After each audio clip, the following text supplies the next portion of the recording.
jóvenes, vamos a... Voy a grabar la clase, jóvenes, sí, permiten, por favor. El día de hoy abordamos las fuentes del derecho agrario y la historia del derecho agrario moderno. Esta historia está contenida en un documento que les compartía en clase, muy jóvenes, del profesor Ricardo Celedón y Celedón, de la página 611 a la página 619. Les recomiendo darle lectura nuevamente. Acá les voy a compartir las partes, a mi juicio, sobresalientes de esta parte del documento. Así que, sin más, jóvenes, entramos a ver ya las fuentes del derecho agrario. Solo admitimos a los compañeros. Vamos a hablar pues, hoy de las fuentes del derecho agrario y acá entonces tenemos las fuentes del derecho agrario, al igual que cualquier otra fuente de derecho, jóvenes, o del derecho en general y de cualquier rama del derecho. Sabemos que la doctrina ha considerado la fuente del derecho como el origen, el principio, la causa, algunos señalan génesis del derecho, de las normas jurídicas, de dónde vienen las normas jurídicas, de dónde viene el derecho. Principalmente, pues, vamos a hablar acá del derecho agrario, no escapa, pues, de las fuentes general del derecho, jóvenes, razón por la cual les indicaba oportunamente, cuando hablamos del programa, que vamos a abordar la clasificación tradicional de las fuentes del derecho, la clasificación clásica de las fuentes del derecho. Así tenemos, no sé, antes de lo que tenemos, compañeros, bien, así tenemos, jóvenes, se refieren a los procesos de manifestación de las normas jurídicas agrarias, o el principio, el lugar, el fundamento, la causa, el origen, de dónde vienen precisamente las normas o el derecho. La Real Academia Española indica, el diccionario, perdón, de la Real Academia Española, jóvenes, indica que se refiere al principio, al fundamento u origen de algo, en este caso de las normas jurídicas agrarias. Y se pueden utilizar otros, señala otros sinónimos como lugar, de donde proviene, causa, explicación o antecedente, motivo de una norma jurídica o del derecho. Así hablamos pues del derecho agrario y encontramos nuevamente esto, se refiere al origen, al nacimiento, a las manifestaciones del derecho agrario, dice a las manifestaciones de la voluntad humana o a los usos o prácticas sociales que generan, a la forma como surge y cómo se manifiesta en el exterior. De esto estamos hablando del derecho agrario y vamos a ver, jóvenes, tampoco escapa de estas fuentes, y razón por la cual les decía, vamos a seguir esta clasificación tradicional, la clasificación en fuentes reales o materiales. Algunos agregan también en fuentes primarias. Luego en fuentes formales o secundarias, algunos también les denominan derivadas, fuentes formales, secundarias o derivadas. Y luego las fuentes históricas. Entonces, pues estamos ante estas fuentes, repito, materiales o primarias, fuentes formales, derivadas o secundarias, y las fuentes históricas. Agregado a esto, por favor, sobre todo hacemos acopio, me voy un poquito al final, de lo que ocurre hoy día a nivel internacional, sobre todo en el sistema de Naciones Unidas. Se le ha dado mucha importancia al derecho comparado, también como fuente de derecho, que en un momento dado puede ilustrar la creación, la modificación o extinción, en su caso, de algunas instituciones jurídicas, de algunos institutos jurídicos o de algunas figuras jurídicas, probablemente también principios o valores que se consagren en un sistema normativo. Entonces, vamos a hablar muy brevemente del derecho comparado y pondremos un ejemplo oportunamente. Así tenemos entonces las fuentes reales, materiales, decía, o primarias. Recuerden, jóvenes, las fuentes reales, materiales o primarias, viene de esta palabra de la realidad, las fuentes reales o de la propia realidad de una sociedad. La propia realidad de un país, de una sociedad, podríamos hablar de una organización estatal, va a proporcionar el contenido o la materia de la norma jurídica. En este caso de la norma jurídica agraria, esa misma realidad va a proporcionar el contenido, va a proporcionar la materia de la norma jurídica agraria. Razón por la cual incluso pues, se utiliza la palabra materiales refiriéndose a la materia, o primarias, porque están ahí en la realidad, joven. Ahora, esta realidad, la realidad de un país, la realidad de una sociedad, jóvenes, tiene sus distintas caras, tiene sus distintos ámbitos, o algunos también se denominan factores o elementos. Está el ámbito, la cara económica de la sociedad, está más que cara, jóvenes, está la parte económica de esa sociedad. ¿Cómo está la parte económica de la sociedad?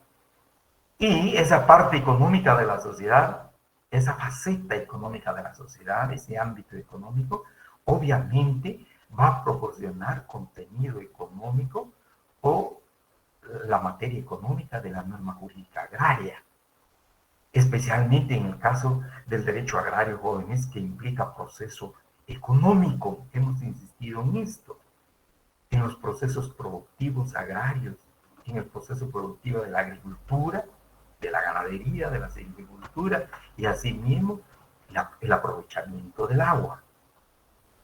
Luego está también el ámbito social de la sociedad, referido al campo, referido a la topografía rural donde se lleva a cabo esta actividad agrícola. Encontramos a los elementos humanos o al elemento humano que está en esa sociedad, que está en ese ámbito de la realidad y que de una u otra manera va a proporcionar el contenido social de la norma jurídica.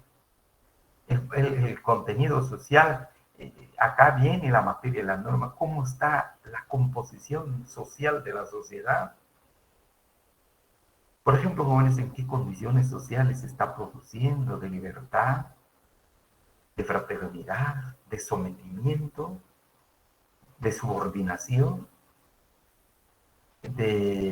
por ejemplo, incluso en aspecto social, en cuanto a higiene, salubridad, en qué condiciones se lleva a cabo este proceso económico? Pues la propia realidad va a proporcionar el contenido social de la norma jurídica. Va a proporcionar el contenido social o la materia, jóvenes, de la norma jurídica, el aspecto social de la sociedad, el ámbito social de la sociedad. Pero también está el ámbito político, en cuanto a la conducción de la sociedad, en cuanto a la participación en la conducción de la sociedad, cómo está esa sociedad en el agro, cómo está esa parte social, cómo está los que forman parte de la sociedad, de la geografía rural, donde se llevan a cabo los procesos productivos. Y muchas veces ahí están asentados también los seres humanos, no solamente llegan a producir, sino que ahí mismo viven. ¿Cuáles son esas condiciones políticas? Por ejemplo, si quisiéramos una participación política en la conducción de la sociedad, jóvenes, muchos años hace, los que no sabían leer y escribir, y la mayoría en nuestro país, ubicados en el área rural, imbuidos en el analfabetismo, idioma español, no sabían leer ni escribir. Y en consecuencia, no podían participar en los procesos políticos de la sociedad, especialmente en la participación cívica, para direccionar a la sociedad, para gobernar la sociedad. Hoy día, pues, ha ido cambiando. Y también un poquito más allá, jóvenes, la misma participación, por ejemplo, de la mujer del campo y de la mujer en general, no tenían participación política, únicamente los varones. Pero hoy vamos a ver, hay una participación importante, por ejemplo, desde el punto de vista político, en el agro, en la geografía rural, en el campo, y que va a darle contenido a las normas jurídicas agrarias, principalmente, jóvenes, o en su caso pudiéramos decir políticamente. Hay necesidad de que el Estado participe en esos procesos productivos, políticamente hablando. Si hay necesidad, probablemente el derecho agrario, las normas jurídicas agrarias se ubiquen dentro de la rama pública del derecho. Pero si políticamente no es importante, no es trascendente, probablemente las normas jurídicas agrarias ni importancia le den a esa realidad, a ese ámbito político de la sociedad. Y también está el aspecto cultural. En el caso de nuestro país, por ejemplo, dentro de este aspecto cultural podemos incluir especialmente la existencia de varios idiomas, un país multilingüe. Pocos hablan hoy, creo que buen número, el idioma español. Y cómo se están las relaciones de producción sin conocer el idioma oficial del Estado, por ejemplo. Entonces, existe la necesidad de alguna normativa al respecto. Acá viene precisamente el aspecto cultural que le va a dar el contenido o la materia a nuestra disciplina, en este caso la norma jurídica agraria, el derecho agrario. Hablamos pues de las fuentes reales, es decir, en otras palabras, creo que tenemos un agregado, en otras palabras, jóvenes, las normas jurídicas no pueden venir en abstracto, no se pueden formular pensando nada más, digamos, en abstracto, pero bueno, no. Las normas jurídicas de una u otra manera, aunque sea mínimamente, están reflejando el contenido económico, social, político y cultural de la sociedad. Para avanzar, para producir, y efectivamente, repito, las normas no se formulan en puro aire, sino que las normas se formulan precisamente regulando esa realidad económica, social, política y cultural de un país. Razón por la cual se dice que las fuentes reales proporcionan el contenido en materia de la norma jurídica. Es el caso exactamente del derecho agrario. En tanto que al hablar ya de fuentes formales, jóvenes, encontramos precisamente que la emisión, hay un proceso. Por eso se habla acá de los procesos, especialmente de la legislación. Casi de igual manera, la jurisprudencia ya solo que ya no podemos percibir como proceso, pero de una u otra manera implica un proceso, jóvenes, de igual manera la costumbre. Y más acá, en cuanto a fuentes formales, vamos a hablar de la solemnidad que reúne o que exige esa fuente. Razón por la cual decimos, es muy formal. Formal en ese sentido, en cuanto a la solemnidad, en cuanto a la exigencia de cumplimiento de ciertos requisitos, de ciertos presupuestos legales para la creación de la norma jurídica general y en este caso específicamente para la formulación de la norma jurídica agraria. Así tenemos, como se enuncia acá, tanto la doctrina jurídica como el derecho guatemalteco reconoce las siguientes fuentes formales del derecho: la legislación, la jurisprudencia, costumbre, doctrina. Esto ya es de su haber, es de su conocimiento, jóvenes. Acá vamos a ir un poquito rápido en cuanto a la legislación, jurisprudencia, costumbre, doctrina. Repito, no es por hacer a un lado, soslayar nuestra responsabilidad de abordar estos temas, sino que sabemos que esto es de su conocimiento de manera general. Sin embargo, hemos tratado de entrar acá en el campo de las normas jurídicas agrarias. En cuanto a la legislación, recordemos, es un proceso reflexivo del organismo competente del Estado, especialmente acá hablamos, jóvenes, del Congreso de la República, del organismo legislativo a quien le compete crear las leyes. exclusivamente, es competencia, es parte del quehacer del proceso del organismo legislativo.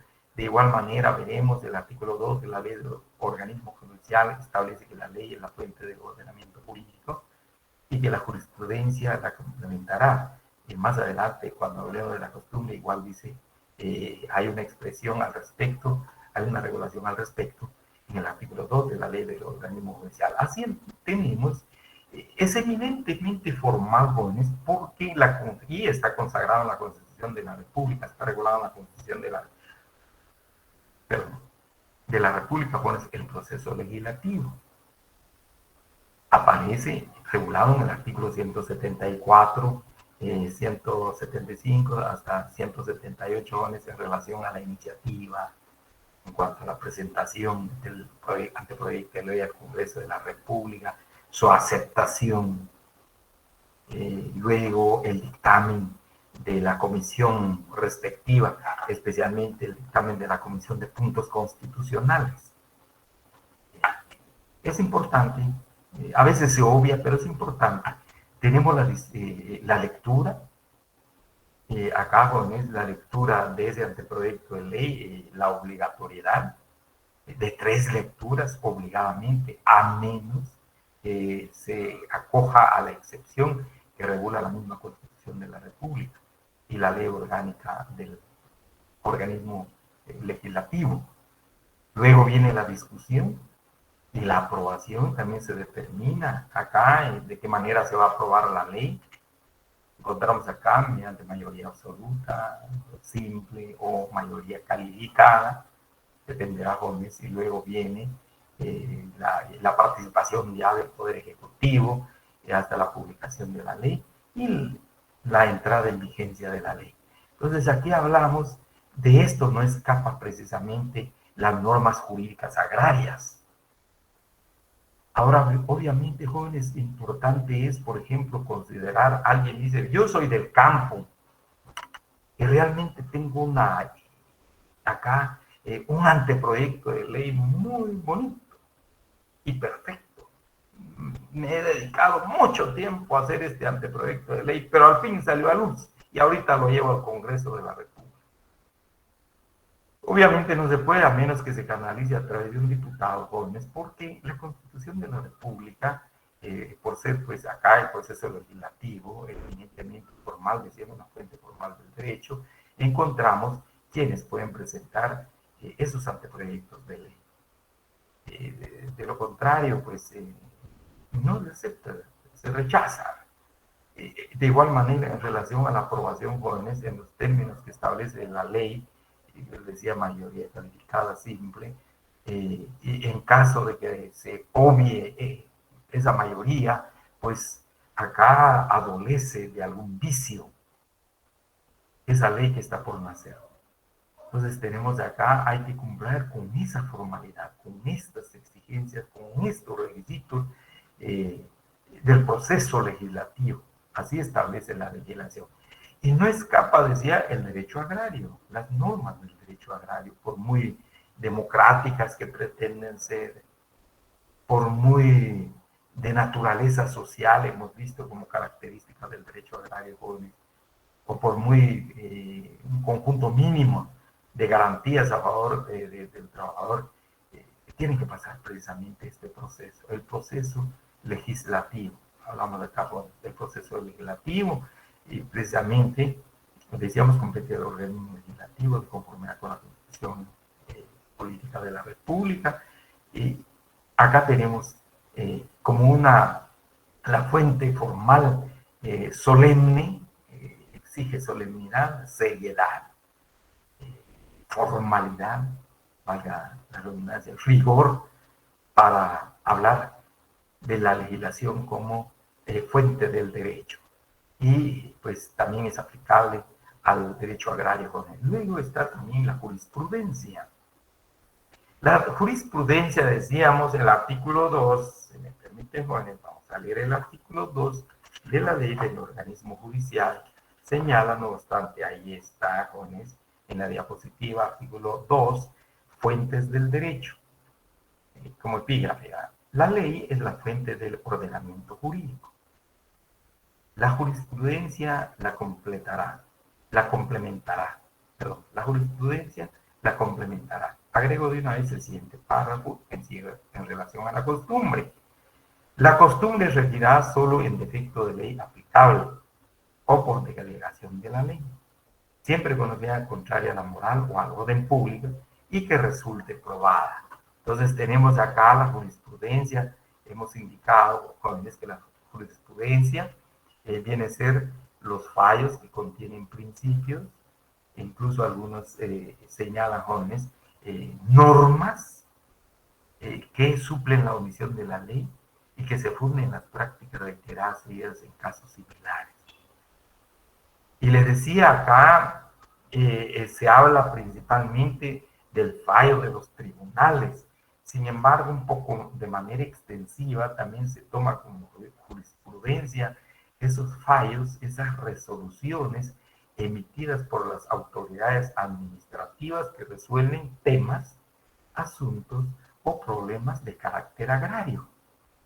Y obviamente a la luz de las normas jurídicas agrarias, probablemente algunas normas administrativas en relación al proceso, al procedimiento, pero en cuanto a la parte sustantiva, jóvenes, se estará fundamentando la autoridad en las normas sustantivas agrarias, en las normas del derecho agrario sustantivas. Y hay razón por la cual se considera, pues también esas resoluciones o esos fallos de las autoridades, porque está resolviendo un problema, una petición, un asunto, que de una u otra manera llevan implícitamente normas y principios e incluso que pueden orientar el criterio de los juzgadores al conocer y resolver un caso, en el caso de los tribunales o en el caso de las mismas autoridades administrativas. Y se dice que la interpretación de las normas jurídicas agrarias debe ser acorde a los principios y características en que se funde el derecho. A este respecto quisiera agregar en el caso de Guatemala. En el caso de Guatemala, jóvenes, los tribunales que conocen en materia, problemas en materia agraria, asuntos agrarios, son los tribunales agrarios. Perdón, son los tribunales ordinarios de la República, que están imbuidos del espíritu y de las normas del derecho civil, del jus civil, y también del Código de Comercio, jóvenes, pero principalmente del derecho civil, las instituciones del derecho civil, los principios del derecho civil. Y hemos visto que el derecho agrario, especialmente sus 5 características, jóvenes, se inclinan a resolver los problemas que surgen de la realidad agraria, razón por la cual, por ejemplo, decíamos que es realista y objetivo. También veíamos que el derecho agrario es democrático. ¿Por qué pretende que el trabajador del campo sea el que tenga la tierra? Pues? Decíamos que es de naturaleza económico-social, efectivamente, está resolviendo problemas de carácter económico, problemas productivos, a diferencia del derecho civil, ve las cosas de manera estática, por ejemplo, el derecho de propiedades, un derecho estático, el dominio nada más, pero no la utilización, no el uso de la tierra, no la producción de la tierra, a diferencia del derecho civil.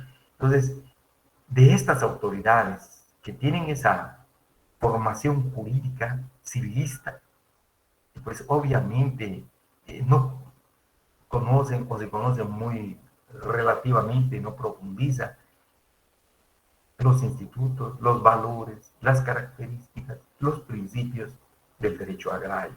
Asimismo, la autonomía del derecho agrario, sustantivo especialmente. Entonces, resuelven los problemas interpretando las leyes desde el punto de vista del jus civil.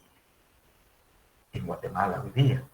Razón por la cual se ha dicho, incluso un intento después de los acuerdos de paz, de crear la jurisdicción agraria, los tribunales agrarios, a fin de que las autoridades judiciales, especialmente pues, jueces, abogados que tuvieran conocimiento de preparación en materia de derecho agrario.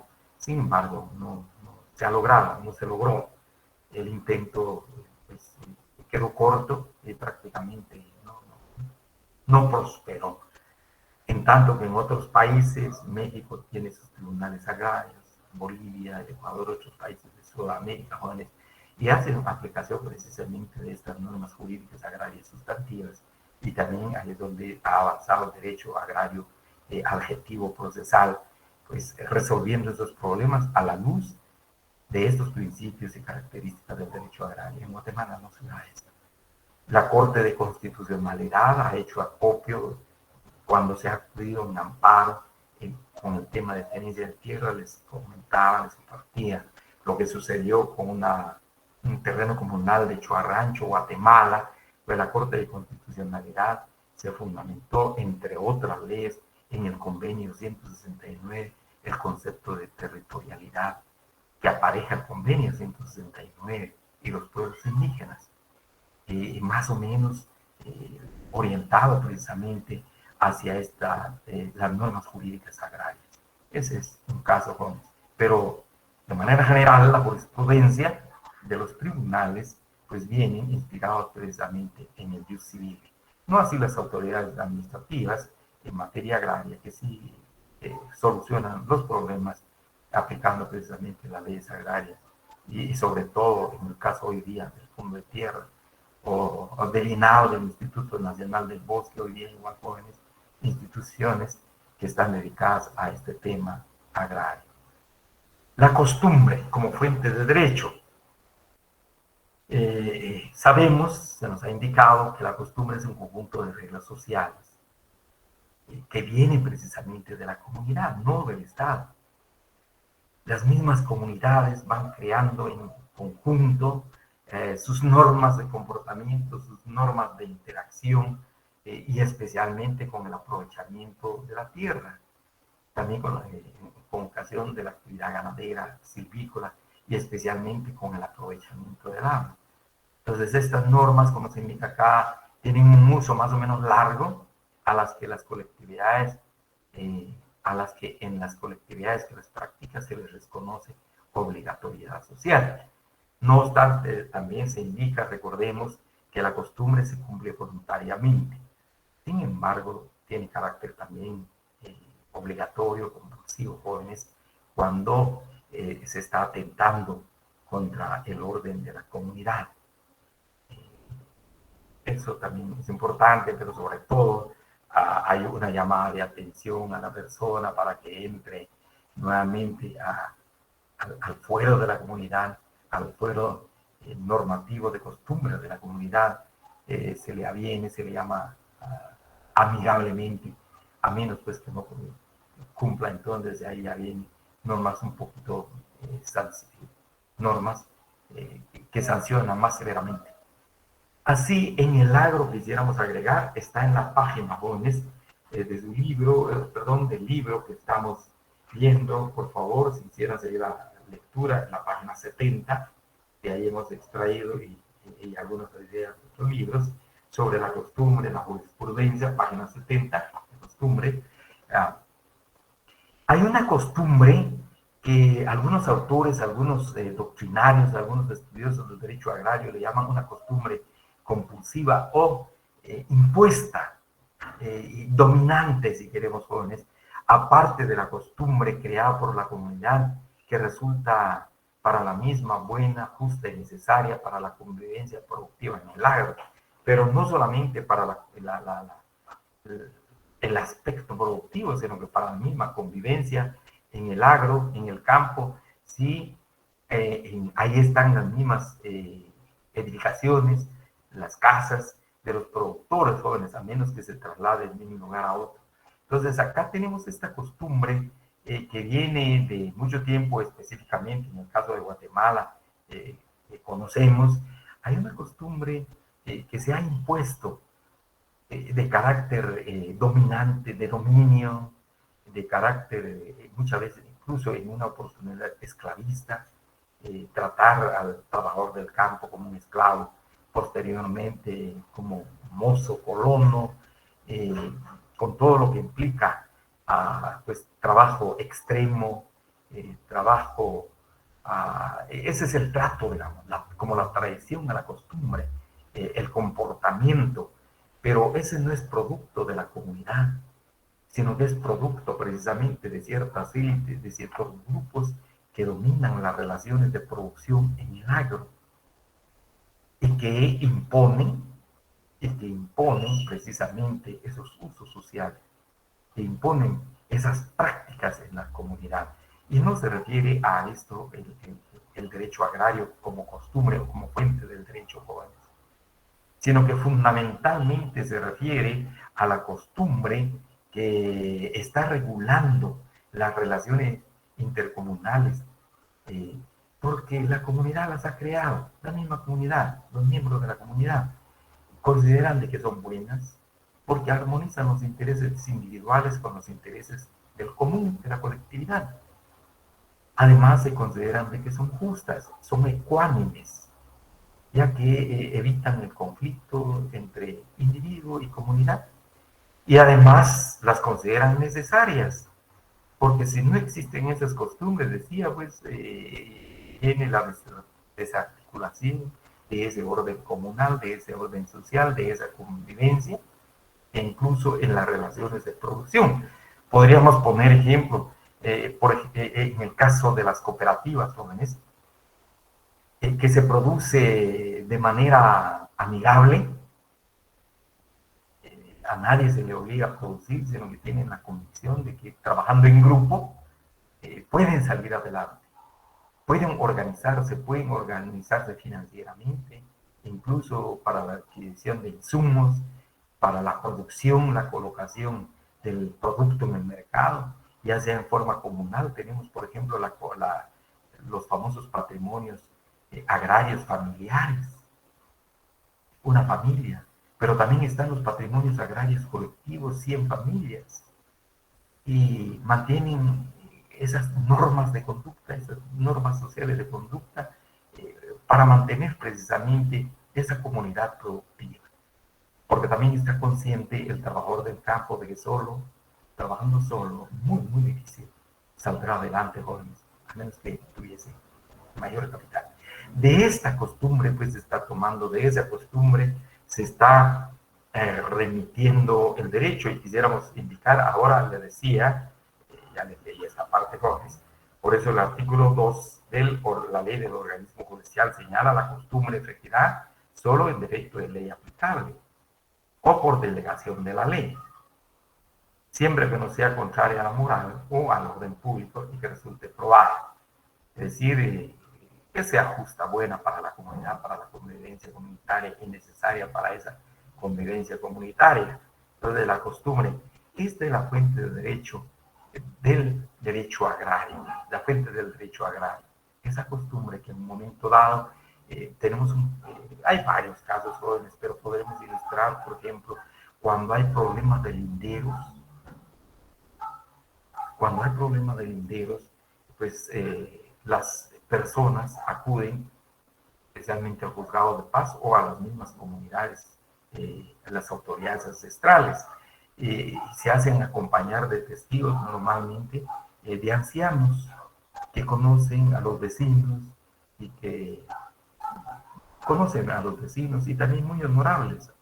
Entonces se proponen como testigos y lo que aportan dentro precisamente del proceso es muy importante. Es esa costumbre la que se toma como fuente del derecho agrario para la solución de problemas de esta naturaleza, de límites territoriales, de límite de terreno. Se habla, por ejemplo, de la PEB, de límites de terrenos en esos casos. Por otro lado, incluso a veces la compraventa de derechos posesorios mediante documentos simples.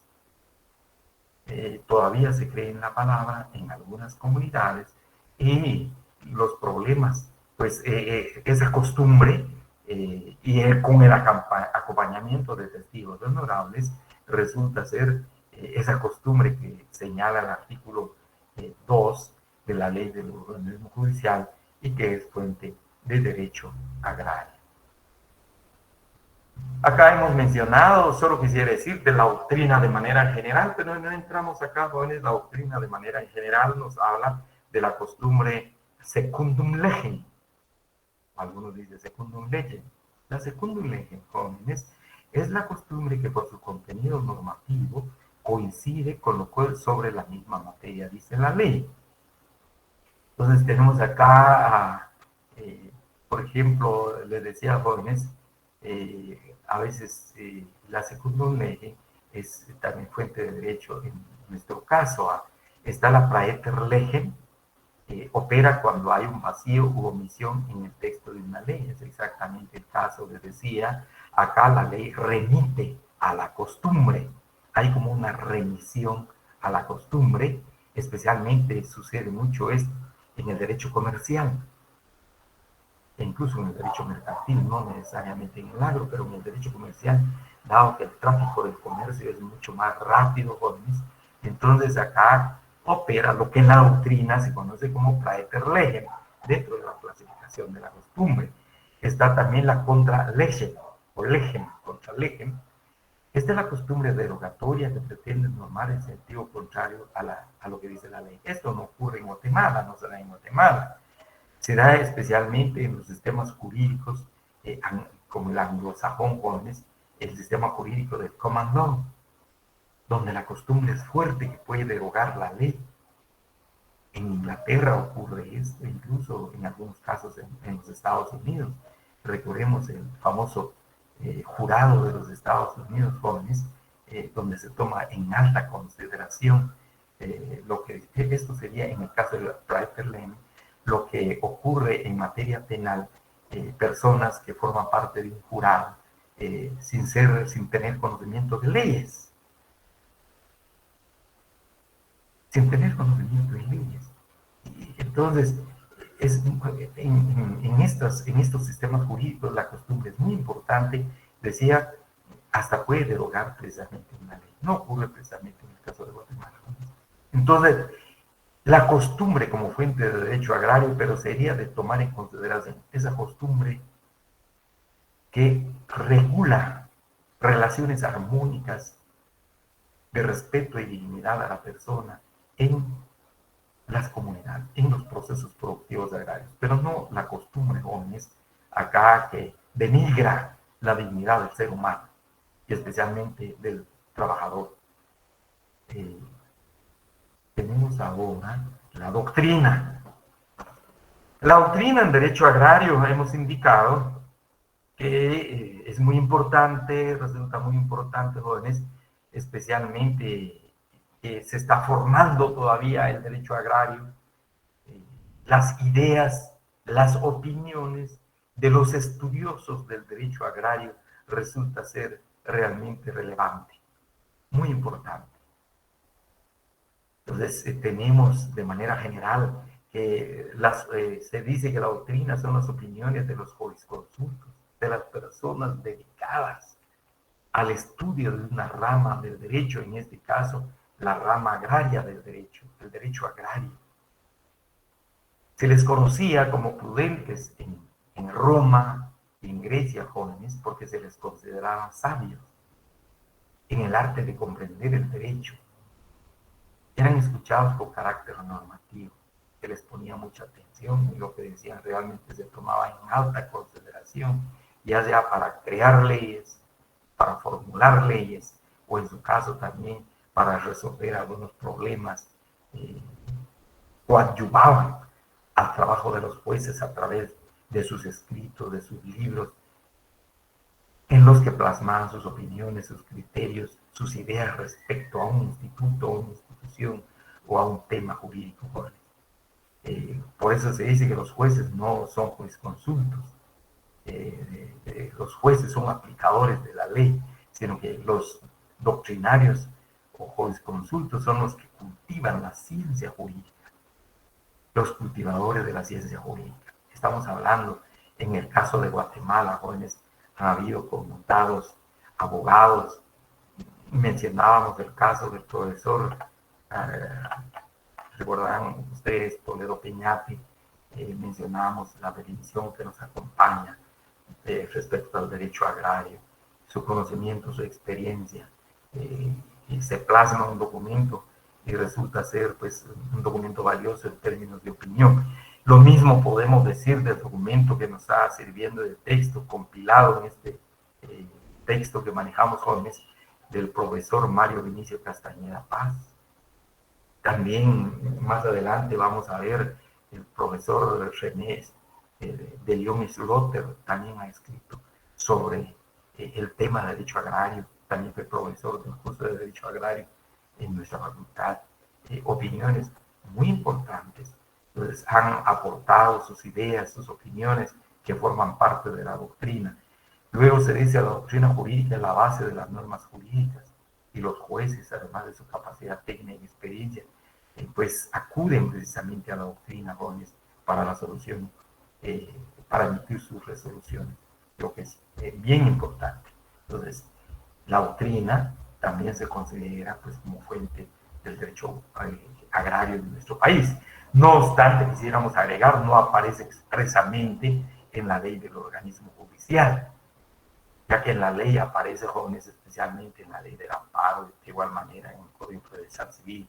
La doctrina se refiere, ya acá habla de doctrina legal, refiriéndose precisamente a la jurisprudencia que hemos visto, pero aquí estamos hablando no tanto del aspecto jurisprudencial, sino que fundamentalmente de la doctrina, esas ideas, esas opiniones que emiten las personas que se dedican y dedican parte y gran parte de su vida a estudiar una rama del derecho. Hay penalistas, por ejemplo, dedicados precisamente a ese tema, jurisconsultos en materia de familia. Podemos mencionar también de manera general jóvenes, por ejemplo, en Guatemala, el profesor Mario Aguirre Godoy, un gran civilista en Guatemala.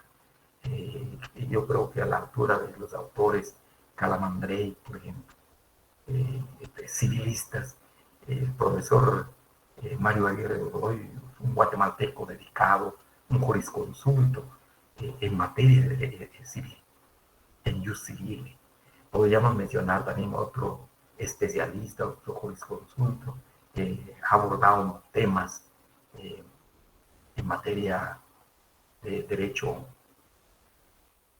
mercantil, el profesor Villegas Lara, el profesor Villegas Lara. Entre otros autores, hay varios autores guatemaltecos, pero en el campo nuestro, en el campo de nuestra disciplina, en el campo del derecho agrario, pues hacemos mención de estos autores jóvenes que han dedicado parte de su vida. También está el licenciado Paz Cárcamo, que ha escrito temas sobre el derecho agrario, muy importante. Las fuentes históricas, quizá de manera breve, podemos decir, jóvenes, se refieren precisamente a testimonios, a documentos, papiros, pergaminos, tablillas en arcilla. Algunos pueblos plasmaban sus leyes y contratos. Tenemos entonces esa, pues, aportan información significativa, ya sea de manera parcial o bien en forma total, sobre lo que ha sido el régimen jurídico en el pasado. ¿Pero para qué? ¿Cuál es la finalidad de las fuentes históricas?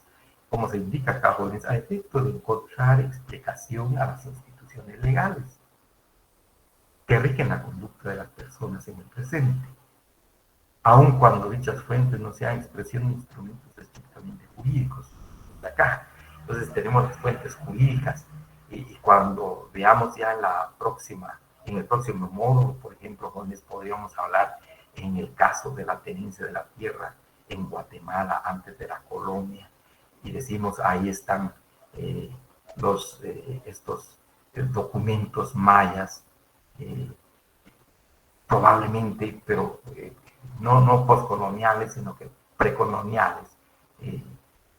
Probablemente hay alguna norma, probablemente hay alguna regla de conducta en estos documentos jóvenes que pudiera ser fuente histórica del derecho en Guatemala, pero veremos oportunamente.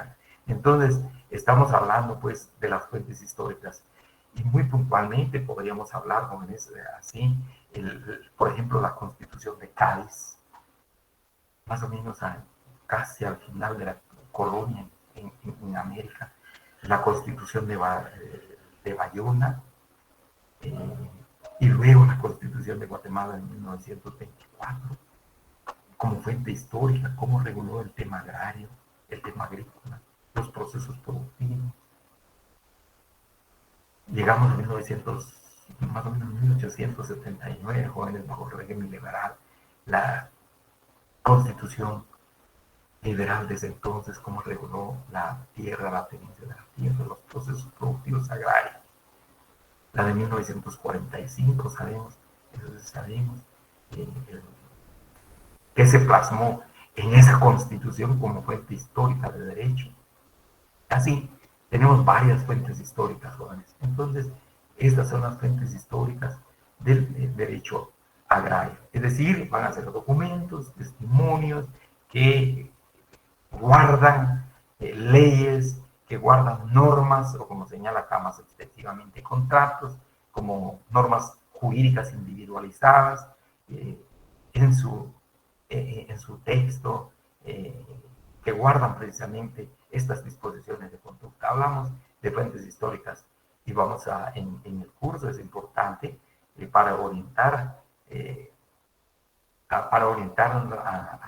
tanto a docentes como discentes jóvenes, pero especialmente también para legisladores. Es importante y también para los señores jueces, porque en materia de interpretación de las leyes también se nos señala, jóvenes, por ejemplo, la historia fidedigna de una institución, que es bien importante para finalmente quizás resolver un asunto, un problema. Entonces, fuentes históricas. Ahora, y finalmente, jóvenes, les decía el derecho comparado. El derecho comparado, sobre todo, en el sistema de Naciones Unidas, ha jugado un papel importante, incluso como fuente de derecho propiamente. Nosotros hacemos acopio acá en el caso del derecho agrario, que nos puede ser útil el derecho comparado desde la perspectiva de hacer comparaciones, semejanzas o diferencias entre algunos institutos de nuestra ciencia jurídica, algunas instituciones y también probablemente algunos procesos jóvenes. Hablamos del derecho comparado. Quisiéramos ver en sí el derecho comparado, jóvenes, hace una comparación de los sistemas jurídicos existentes en el mundo. Sabemos, entre otros, por ejemplo, está el sistema jurídico anglosajón, jóvenes, donde la costumbre juega un papel muy importante. Impera y opera en los Estados Unidos, en Inglaterra, en los Países Bajos y en la famosa comunidad de leyes, la Common Law. Ahí está el derecho anglosajón, pero también está el derecho que seguimos nosotros, que nos trasladó Grecia, Roma, España, y luego viene a América Latina, jóvenes, el sistema jurídico romano. Incluso se habla del sistema jurídico greco-romano, que es eminentemente escrito en el caso nuestro. Pero también están otros sistemas jurídicos, jóvenes. Hay otros sistemas jurídicos, e incluso, por ejemplo, de los pueblos indígenas en América Latina, que antes de la conquista o antes de la invasión europea, pues tenían sus propios sistemas jurídicos, tenían sus propias normas que regulaban la conducta de los miembros de la sociedad en tema agrario, en el tema de aprovechamiento de la tierra. Pero al hablar de sistemas jurídicos se refiere a la vida en general de una sociedad. También está el sistema jurídico del Medio Oriente. Entonces, a eso se refiere el derecho comparado y se hacen algunos estudios al respecto. Pero para los fines nuestros, como fuente de derecho, decíamos, en el caso del derecho agrario y lo que ha ocurrido y lo que ocurre actualmente, por ejemplo, les decía el otro día el ejido mexicano. El ejido como una institución o instituto del derecho agrario. No puedo decir latinoamericano porque básicamente vamos a hablar de México y de Guatemala, y el ejido guatemalteco. El ejido mexicano como una forma de tenencia y de organización alrededor de la tierra, el aprovechamiento y explotación y el uso de la tierra, jóvenes, surge precisamente con su connotación propia, con la connotación propia a partir de la Revolución Mexicana de 1919 más o menos, y la reforma agraria mexicana, y los mexicanos dicen, no, este es el ejido español, este es el ejido que viene de la colonia, pero nosotros le vamos a poner el tinte mexicano, el sabor mexicano, la música mexicana y la sangre mexicana. Es el ejido y va a ser el ejido mexicano. Es cierto, la música de los mariachis viene de España, pero aquí le vas a poner la música, el sabor mexicano, más o menos la idea. Acá entonces, al ejido en México le dan esa connotación de que es una forma de tenencia comunal de la tierra. Y el Estado emite esta ley de reforma agraria y recoge como figura principal de entrega de la tierra a los campesinos, elegido para trabajar en comunidad, no de manera individual. Aprovechar, explotar, usar la tierra en comunidad y aparece como sujeto del derecho agrario, incluso como sujeto de crédito. Y es de la comunidad, y nada más que de la comunidad. Y de esto se habla mucho en México, incluso decía Jones, se enorgullecen los mexicanos de haberse cuasi inventado un sistema, una institución jurídica agraria, el ejido mexicano, pues, pero de origen español, digamos, pero ellos pusieron lo propio, lo suyo, como mexicanos. En tanto que el mexicano, el ejido guatemalteco también viene de España, cuando se reorganiza la colonia jóvenes en más o menos 1540, aparecen los pueblos de indios, así denominados, o los pueblos indígenas, y a los pueblos indígenas prácticamente adoptan el carácter de un sistema municipal. Estaba el ayuntamiento o el ayuntamiento indígena, también se le denominó, o las comunidades o pueblos indígenas, y a estos ayuntamientos, a estas comunidades o a estas municipalidades, hoy podríamos decir, al ayuntamiento se les entregó tierra para que los vecinos, tierra cercana al pueblo, para que los vecinos pudieran aprovechar para hacer leña, buscar leña, para el pasto, para su ganado menor, pero está adscrito ese ejido al ayuntamiento. Hoy día podemos ir a la municipalidad, aparte de las tierras que se entregaron a las comunidades indígenas. Es para ir a trabajar al campo, para la explotación o el trabajo agrícola más intensivo y extensivo. Pues este ejido guatemalteco se traslada después de la independencia a las municipalidades y queda están adscritas bajo la administración de la municipalidad. Prácticamente son tierras municipales, los ejidos en Guatemala. Pero el aprovechamiento de esas tierras sigue siendo por la comunidad, pero no para producción ganadera, la ganadería, ni para la agricultura, ni la silvicultura, sino sencillamente, repito, para trabajos menores, de leña, pastos. Así encontramos varias municipalidades de Guatemala, en nuestro país, con sus ejidos. Y así se mantiene, es de la MUNI legalmente, pero de hecho es de la comunidad. La comunidad aprovecha. Es totalmente distinto al ejido mexicano. Entonces, si hiciéramos un estudio comparado en esto del derecho comparado, diríamos, bueno, ¿qué tanto conviene ese ejido mexicano y adaptar acá en Guatemala? ¿Cuáles son sus ventajas, sus desventajas? Ahí hablamos precisamente de esa ilustración como fuente del derecho, hablamos del derecho comparado. Al hacer ese tipo de estudio comparativo, nos vamos a dar cuenta de cuáles son las ventajas, cuáles son las desventajas, o como se indica acá, cuáles son las semejanzas y las diferencias, en este caso, de algunas instituciones jurídicas agrarias.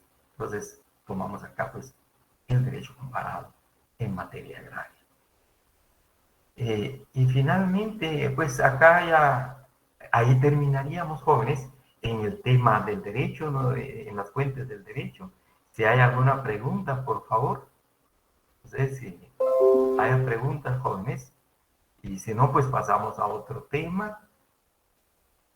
Estamos acá, por favor, jóvenes. Si hay alguna pregunta, por favor, sobre las fuentes. Todo claro, ma. Muchas gracias. Entonces, pasamos ahora al tema, jóvenes. Tenemos un poquito de tiempo todavía. Al tema, jóvenes, solo que me permite, voy a salirme acá, jóvenes, por favor. Me permite un momento, por favor. Vamos a ver acá. Vamos a buscar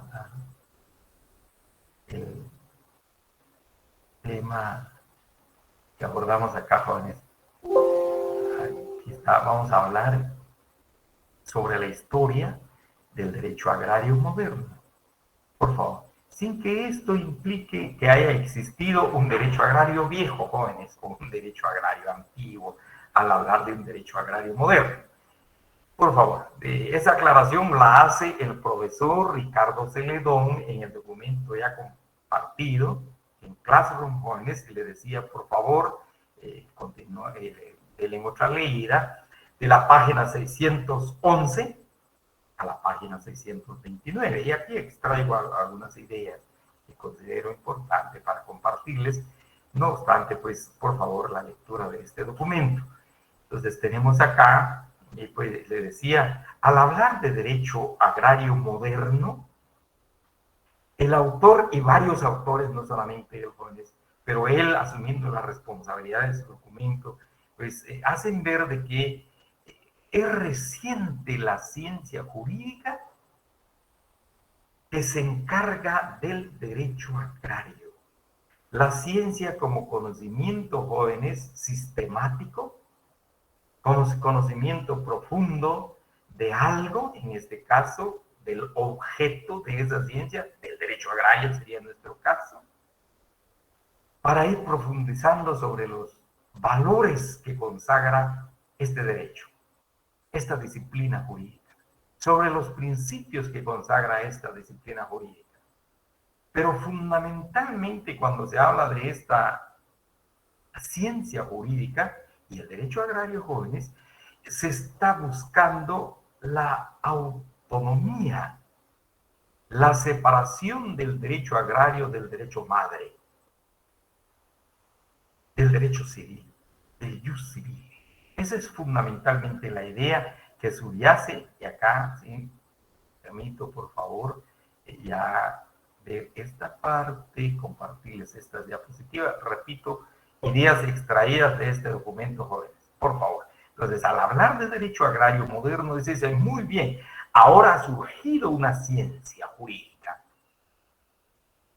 y tiene como objeto el tema agrario, digamos, el derecho agrario, la sistematización del conocimiento del derecho agrario, sus normas, sus principios, sus valores, sus características, sus contenidos, sus sujetos e incluso sus procesos o procedimientos.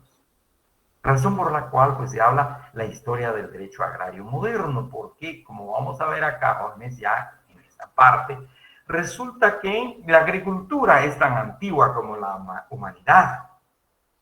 No es moderna, digamos, es tan antigua como la humanidad como actividad económica de la sociedad. De igual manera la ganadería.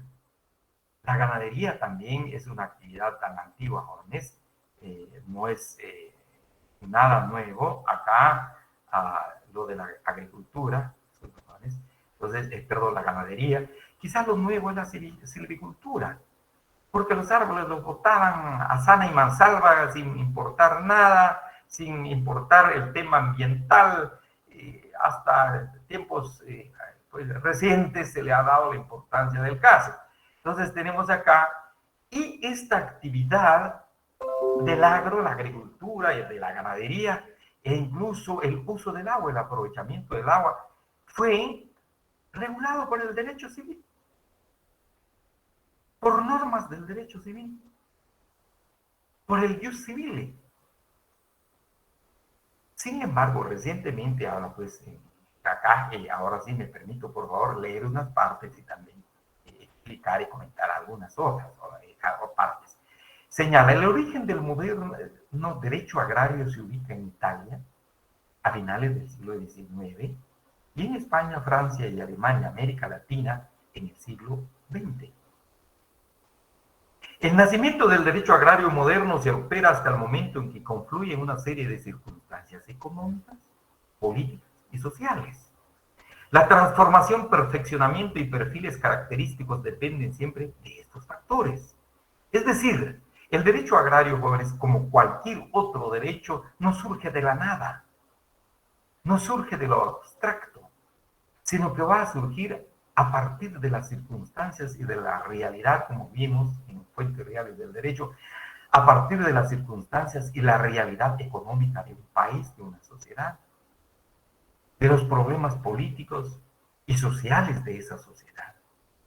A eso se refiere, jóvenes. De igual manera, el derecho agrario va a surgir gracias precisamente a estas nuevas circunstancias que aparecen en este siglo de orden económico, de orden político y social. Razón por la cual, como dice acá, motivo por el cual el derecho agrario debe ser clasificado como un derecho histórico. Obviamente, pues va a surgir, viene en proceso evolutivo. Es hasta hace poco que el derecho agrario como disciplina jurídica y que existe en forma autónoma, les decía, se va separando del derecho madre, se va separando del derecho común, del jus civil, afirmándose con diferencias concretas que le distinguen del derecho civil y de cualquier otra rama del derecho. Como está sucediendo hoy con el derecho ambiental, les decía cuando expliqué el programa del curso, jóvenes, se le consideraba como parte del derecho agrario, pero hoy día el derecho ambiental se ha ido desprendiendo y va corriendo más rápido que el derecho agrario en su conformación como rama autónoma del derecho. El origen del derecho agrario moderno se ubica en Italia a finales del siglo XIX, 1800. Hay dos límites que condicionan este derecho. La época en la cual se reputa vigente, o sea, cuando empieza a surgir. La historicidad que le da sus características propias, definen su existencia. El derecho agrario como fenómeno normativo, y especialmente esto, jóvenes, la ciencia que tiene como objeto el derecho agrario, obviamente una ciencia jurídica. La ciencia, recordemos, la formulación científica, jóvenes, parte de hechos concretos, de hechos tangibles, incluso de hechos comprobables, que tienen que tener sus propios fundamentos, sus principios, sus bases para hablar de ciencia. Porque antes no se hablaba de la ciencia del derecho agrario, sino que sencillamente la agricultura y las normas que regulan la agricultura, el derecho civil, el jus civil. La ciencia que estudia el derecho agrario tiene su origen en las investigaciones realizadas en Italia a finales del siglo XVIII, 1700 y a principios del siglo XIX. A raíz de eso, entonces, acá los autores, y especialmente recoge acá el profesor Ricardo Celedón, plasma ese documento, y está en muchos documentos, obviamente, jóvenes, dos grandes escuelas en Italia. La escuela toscana que busca la autonomía del derecho agrario. Se empeña en buscar la autonomía del derecho agrario, el desprendimiento del derecho agrario del derecho civil, para que se le considere como una ciencia jurídica que tiene objeto propio, que tiene principios propios, que tiene características propias. En tanto que la escuela napolitana trató el derecho agrario siempre bajo la luz del jus civile, el derecho civil, como venía antiguamente. Y no lo agrario, no, la agricultura no necesita especialidad. La ganadería menos. No, que siga el abordamiento como parte del derecho civil. Y acá los autores, y especialmente el autor, señala tres factores que permiten el nacimiento del derecho agrario, valga decir, moderno. Repito, jóvenes, no porque haya habido un derecho viejo, un derecho antiguo, sino que el derecho agrario moderno, pero desde el punto de vista, surge una ciencia que va a estudiar el derecho agrario. Señala el capitalismo como modo de producción, como un sistema de orden social, el capitalismo. Dos, o B, la ruptura del derecho privado. Recordemos el derecho, el jus civil es eminentemente derecho privado, no es derecho público. Lo mismo podemos decir del derecho civil, del derecho mercantil. Sin embargo, se da esta ruptura del derecho privado. Y la ruptura del derecho privado, estamos hablando, jóvenes, el desprendimiento hacia una vía autónoma del derecho agrario. Y C, la evolución del esquema jurídico constitucional. Aquí va a jugar un papel muy importante México. México como país, jóvenes, va a jugar un papel sumamente importante en esta, como tercer factor, disculpen, como tercer factor, perdón, como tercer factor precisamente en el nacimiento del derecho agrario. Así tenemos el capitalismo como modo de producción, como un nuevo sistema de organización social, donde el capital va a jugar un papel importante. Y prácticamente, jóvenes, aun cuando no se dice acá, pero está desplazando una organización social que perduró durante mucho tiempo, el régimen feudal, el feudalismo. Con el advenimiento del capitalismo, la aparición del capitalismo, especialmente la Revolución Francesa, jóvenes, de 1789, se proclama la libertad del hombre, la igualdad del hombre, pero fundamentalmente decimos la libertad, igualdad del hombre y la fraternidad. Y en consecuencia, también la desaparición de los famosos estamentos, de los famosos regímenes, los feudos, ya que el régimen feudal y los feudos o las fincas, jóvenes, o las haciendas, cada quien tenía su finca y si se pasaba por ese feudo había que pagar un impuesto. Se pasaba por el otro, se pagaba otro impuesto. Se pasaba otro feudo, otro impuesto. Entonces el comercio era muy limitado. Muy limitado. Y el capitalismo viene a desarticular esa forma de organización social. Por eso se dice, jóvenes, el capitalismo introduce la categoría de tierra como instrumento de producción, objeto de trabajo, objeto de producción. Y ya no como simple dominio, pues ahí está la tierra, está descansando. Ahí está. Sí, ahí están los siervos. La gleba, los siervos de la gleba, los siervos precisamente del régimen feudal. No, el capitalismo dice hay que darle productividad a la tierra, hay que producir la tierra como objeto de trabajo a la par del trabajo del capital y los fenómenos económicos que originan su nacimiento, las relaciones sociales de producción. Determinadas se refiere aquí al capitalismo, el desplazamiento de la sociedad feudal, de las castas. Acá aparece un nuevo grupo, sobre todo los mercaderes jóvenes, los burgueses, la burguesía comercial, que fundamentalmente se va a dedicar al comercio, pero también estamos ya en los albores de la industrialización, del proceso de industrialización y de la revolución industrial, obviamente en Europa, jóvenes, en Inglaterra especialmente, que condicionan el proceso social, político y espiritual de la sociedad, marcando el progreso de la formación económica social.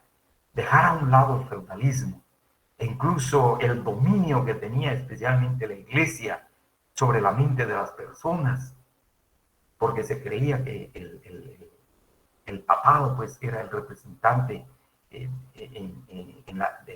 la divinidad en la tierra, y el papa muchas veces, y muchas realmente jóvenes, pues apoyó la sociedad feudal, e incluso recuerden ustedes el impulso de la famosa Inquisición, que llevó a la extinción a grandes pensadores. Entonces viene el capitalismo y especialmente con el tema tierra, jóvenes, la tierra es para producir.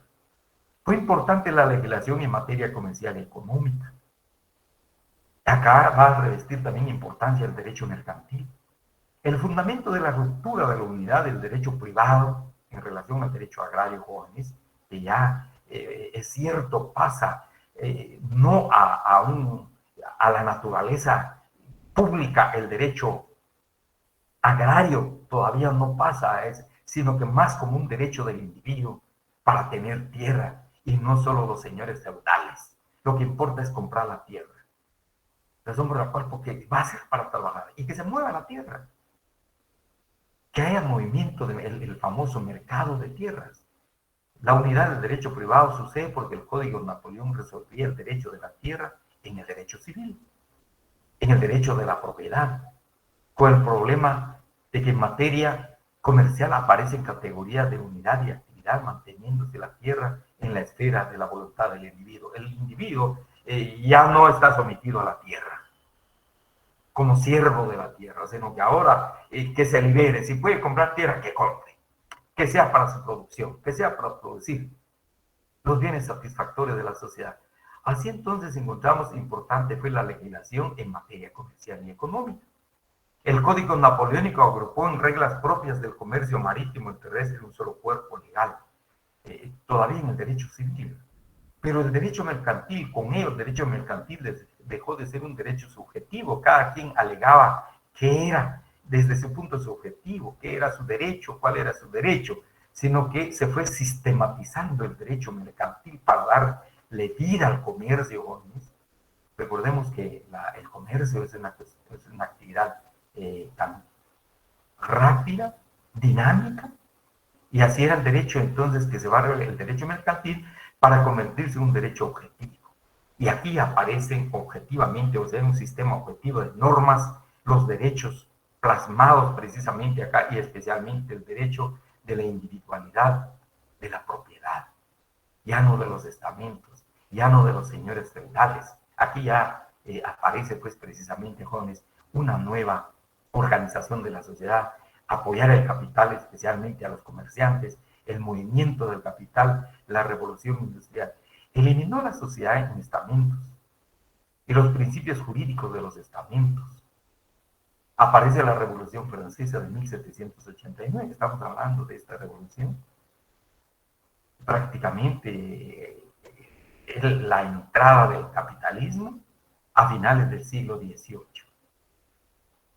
Recordemos, en Francia se emite el Código Napoleón en 1804, pero acá entonces, jóvenes, con este movimiento del capitalismo, y prácticamente se empieza a separar las relaciones feudales de producción y sobre todo en relación a la tenencia de la tierra se vuelve desde acá un objeto de producción, objeto de trabajo y que se puede vender, comprar y que para la producción. Así tenemos en Italia.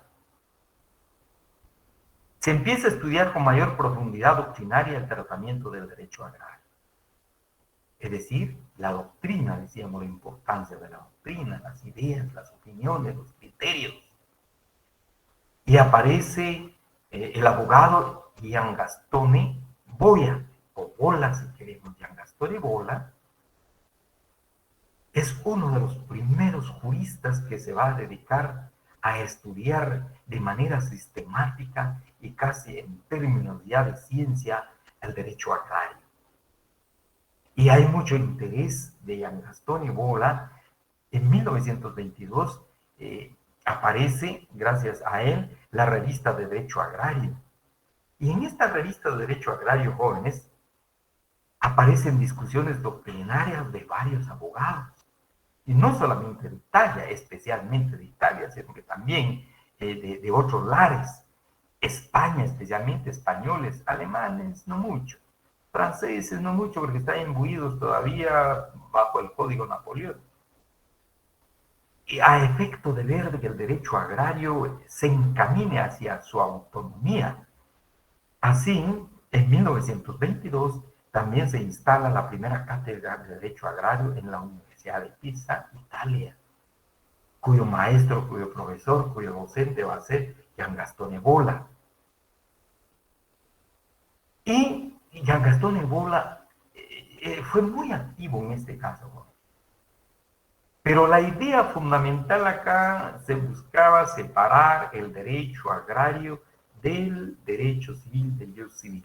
Pero no así por así, obviamente, sino que a través de estos estudios, a través de estas opiniones, a través de estos criterios y sobre todo el estudio sistemático ya del derecho agrario y luego como una norma que ve la propiedad como algo más dinámico, no desde la perspectiva del derecho civil y menos de las relaciones feudales de producción, como se indica acá, jóvenes, prácticamente la tierra como un objeto de producción. Y recordemos el nombre pues, de Giangastone Bola en Italia. Vamos a dejar hasta acá, jóvenes, por favor, vamos a dejar acá. Y en la próxima clase seguimos viendo esta etapa de desarrollo del derecho agrario en Italia, luego pasamos a España, Italia, Francia, y finalmente vamos a llegar a América Latina hasta llegar a nuestro país.